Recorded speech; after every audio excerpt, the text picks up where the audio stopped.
Okay, so this is the video on using Excel 365 online for making scatter plots and calculating correlations. These are supplemental exercises to an Intro to Stats course. Please note that this assignment uses the cloud-based Excel, not a desktop version, so the features do look different in some cases. For the Bunker Hill students, the assignment is on Moodle and all set for you. If you're watching this video on YouTube and you'd like a copy of the assignment, there is a link below where you can obtain one. The purpose of this assignment is to look at bivariate, that's two variables, relations using scatter plots and correlations. Bivariate refers to two variables. Even when we have more than two variables, typically the relations are analyzed as bivariate relations. So in other words, we take multivariate data.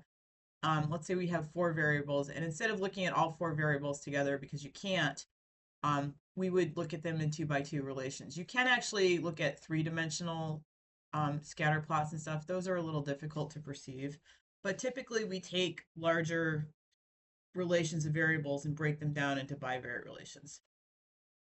A scatter plot is the visualization of the relation between two variables. They can actually be three-dimensional too. That's kind of rare, and our eyes aren't really good at perceiving those. Every point represents an observation. Observations are typically in the same individual, so like x, y, like your height and your weight. And the position of the point is determined by the variables. It's not like algebra where y equals mx plus b and everything's on a perfect line. It's based on where the data sets. Scatter plots, of course, have x-axes that represent the independent variable and y-axes represent the dependent variable. Now, in some cases, it doesn't really matter which variable is which. In other cases, like when you're trying to predict something, that should be the dependent variable, and then the independent variable is the variable the prediction is based on. Scatter plots are useful for showing patterns, correlations, and outliers, and we like them to look at the data before we do anything else with them. So they're often a precursor to doing any further analysis. The type of relation you can see in a scatter plot could be a positive linear correlation, a negative linear correlation, no correlation, or a nonlinear correlation. That should also be on here. To do a scatter plot in Excel, have your data all set. Your data should be in columns X, Y. It can be within a larger data set, but you do need two columns of data to represent the two variables. For example, you could have a column with miles per gallon and another column with weight, and that would be like for cars or something like that. Okay. Next, select both columns and insert the plot, and then customize it to adjust titles and axes and so forth. Let's go into Excel and look at how to make a scatter plot. Okay, so I'm now in the assignment 5 scatter plot and correlation assignment. This one has 6 tabs. 2 of them are blue, which is the ones I'm going to demonstrate in this video, and then 4 of them are yellow, and those are the student assignments that you're going to submit. So the first blue tab is for doing a scatter plot. This is data from, it's actually a cheese tasting data set that I used a long time ago when I was actually a student. The column E is the taste of cheese, and the column D is the acidity level.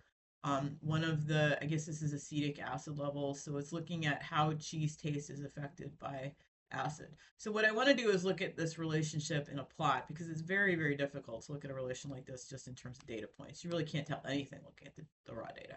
Okay, so I'm gonna select the data, just the data. Don't select when you're making things like scatter plots. You don't want to do this. Like you do not want to do this because you'll end up getting all the blank stuff at the end being picked up, and you'll just kind of create a mess. So don't do that.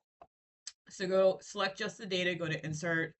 Go over here and select scatter plot. Now you don't really want to connect lines in a scatter plot. I really don't like that. These are not line plots. They're not regression plots yet. The point is to just look at the pattern of the data.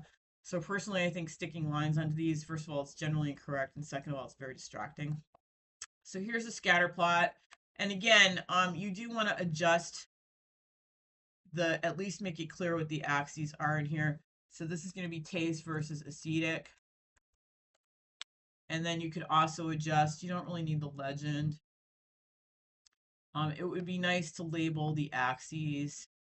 Again, I mean, it depends on, for just a homework assignment, should you necessarily do these? Not necessarily, but for professional work, you should certainly know how to label axes. So the vertical axis is taste. That's under axes title, vertical axes. And this is some type of taste metric, like a score or something. Don't forget to like get that out. Okay. And then you should also be able to adjust the horizontal axes, which is here. You could also adjust. Now, here's another point. See how this has all this white space here, like 0, 1, 2, 3, 4. You don't really need that. I mean, some people would agree or disagree that this is good practice, but you can kind of cut that off and adjust the axis to get rid of like at least some of it. I wouldn't necessarily get rid of all of it, but see, but now, the user has to look at it and realize that that's not a 0 anymore, but that does eliminate like having all that like low values that have no data. Um, just makes it a little bit better looking. And so I want to put a title in this, aesthetic. You could also adjust your colors. I mean, the default colors are generally good, but then your graph just looks like everybody else's. So I don't know exactly what got selected there, so be careful. So, how much formatting and playing around with it. I would definitely, though, do a title. So there you go. That's a nice scatter plot. And you can see the relation is somewhat linear. It's not perfect, but we're going to roll with this and do a correlation anyways. Okay, so let's go back to the slides. Okay, and that was the scatter plot. So next is a correlation. Now, a scatter plot is a visualization of the data. A correlation is a mathematical metric that calculates the association between the x and y variables. Generally speaking, always do a scatter plot first because a correlation specifically is calculating a linear relation. You might actually have a different type of relation. Generally speaking, you don't want to be doing metrics without doing graphs. That's just, my feeling. Other people might disagree, but visualizing data is an important technique for analyzing it in statistics. So the correlation metric we're going to use is the Pearson correlation coefficient. It measures the strength of the linear relation. There are actually a lot of correlation metrics. This is the most popular and widely used one, particularly in interest stats. The value of this metric is between -1 and +1. It's actually set and scaled, and in my statistics 2 course I talk about how it's calculated from what's called a covariance. But for the stats 1 intro level purpose, it's basically a metric between -1 and +1. The value, irrespective of sign, goes from 0 to 1. So the strength of the relation goes from 0 to 1, 1 being the highest, which is a perfect line, and 0 being the points are just all scattered with no linear pattern.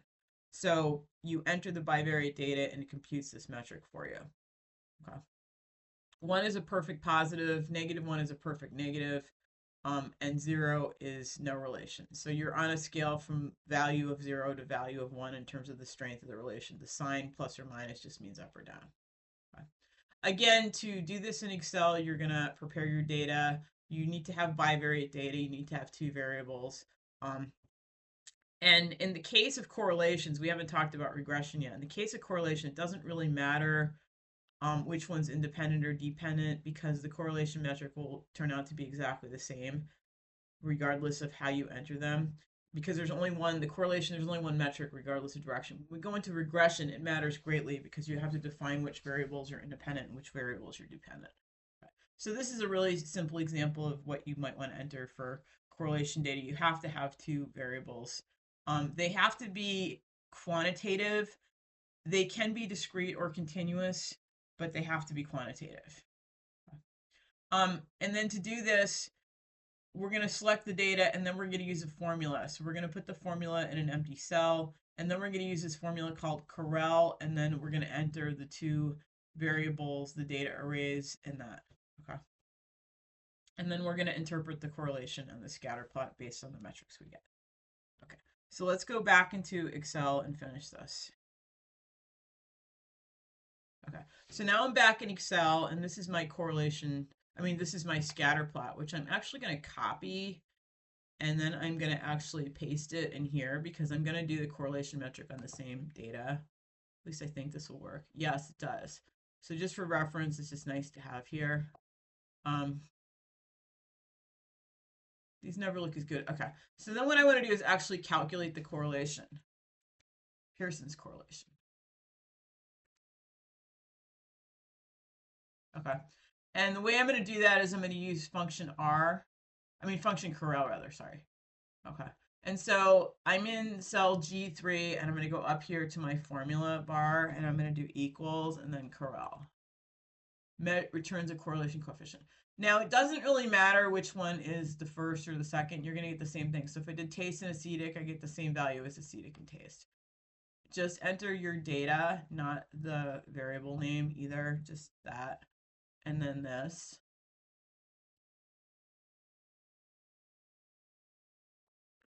And then it's going to color code things. It's kind of cute. I like the way it color codes. And D, and so this is the blue and the red. That's kind of nice.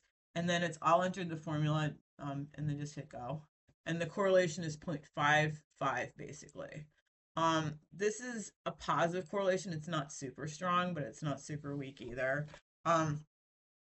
Whether or not it's significant, we haven't talked about statistical testing in this course yet because this is an intro class. But at a more advanced level, we'd actually test whether or not that's significant. But correlation metrics always exist. Sometimes people say there's no correlation. There's no such thing as no correlation. There's always a correlation. And correlation is just a metric you measure. So, and in Excel, it's simply function Corel, the two data arrays, and then you get this metric, which is, I would say, kind of like weak to moderately positive. Okay, thanks.